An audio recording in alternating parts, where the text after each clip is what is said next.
आधार chapter से एक important topic जो है केंद्रीय डोगमा, सेंट्रल डोगमा को जानेंगे। हम लोग जानते हैं कि हमारे शरीर में क्या होता है, तो लगातार प्रोटीन का संश्लेषण होता है। हम लोग जो खाते हैं उस प्रोटीन को तोड़ करके वापस हमारे शरीर के प्रोटीन का निर्माण होता है, यानी एमआरएनए ही इसका निर्माण करती है। पूरा प्रक्रिया को अगर समझे तो प्रोटीन संश्लेषण के लिए न्यूक्लिक अम्ल से आनुवांशिक सूचना का प्रवाह हमेशा एक दिशा में होता है, यानी डीएनए से विभिन्न प्रकार के आरएनए ट्रांसक्रिप्शन के द्वारा बनते हैं और पुनः आरएनए से संश्लेषण के द्वारा प्रोटीन का निर्माण होता है।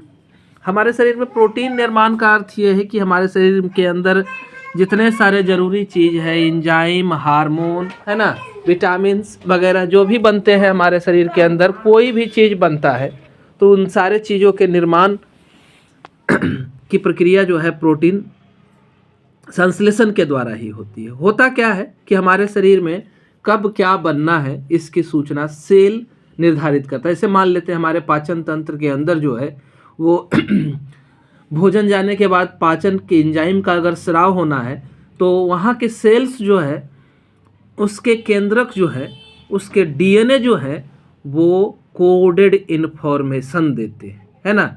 तो ये कोडेड इन्फॉर्मेशन जो है वो एमआरएनए कहलाता है। तो डीएनए से कोडेड इन्फॉर्मेशन के निर्माण की प्रक्रिया को ही हम लोग क्या कहते हैं, ट्रांसक्रिप्शन कहते हैं।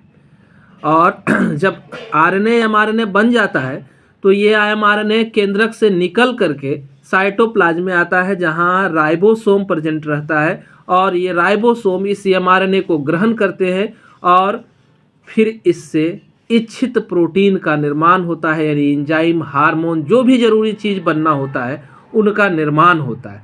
तो एमआरएनए से प्रोटीन जो साइटोप्लाज्म में बनता है इस प्रक्रिया को ट्रांसलेशन कहते हैं, है ना। और डीएनए से जो कोडेड इन्फॉर्मेशन क्या बनना है इसकी जो सूचना बनती है वो एमआरएनए होता है, वो सूचना कोडेड इन्फॉर्मेशन, और इस प्रक्रिया को ट्रांसक्रिप्शन कहते हैं। ठीक है, तो ये जो पूरी चरण चल रहा है तो हम क्या देख रहे हैं कि एक ही दिशा में आगे बढ़ रहा है। डीएनए सूचना को बना रहा है और एमआरएनए के रूप में एमआरएनए जब बन रहा है तो अगला स्टेप जो है प्रोटीन बनेगा, वापस उल्टा नहीं, है ना। तो ये ऐसा होता है। लेकिन कभी कभी क्या होता है कि कुछ जीवाणु वगैरह में ऐसा भी होता है कि ये प्रक्रिया उलट जाती है।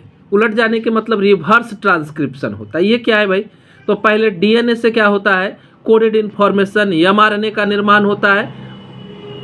अब ये जो एमआरएनए बना वो वापस बदल जाता है, किसमें, डीएनए बदल जाता है। इसके लिए एक एंजाइम की जरूरत होती है जिसे क्या कहते हैं, रिवर्स ट्रांसक्रिप्टेज एंजाइम कहते हैं, है ना। वो वापस डीएनए बनाता है। अब इस डीएनए से वापस जो है जो बनना होगा वो बनेगा, ये उल्टा लौटता है ना।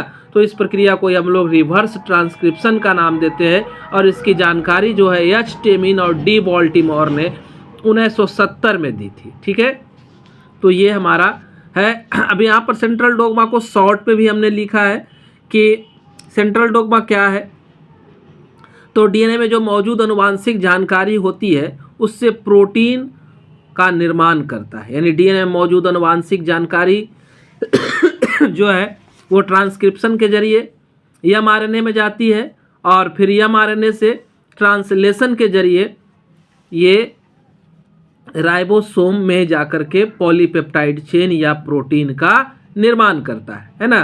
तो यहाँ पर जो कोडेड इन्फॉर्मेशन होती है उसे ट्रिपलेट कोडोन कहते हैं। एमआरएनए जो है वो ट्रिपलेट कोडोन होते हैं। ठीक है, तो इसके जरिए भेजा जाता है। हम जानते हैं कि टोटल एमिनो एसिड का संख्या कितना है, 20 है, और 20 एमिनो एसिड मिलकर के हमारे शरीर में हजारों तरह के अलग अलग प्रोटीन का निर्माण करते हैं, है ना। तो ये प्रक्रिया आपकी है। तो लगभग हम लोग जान गए।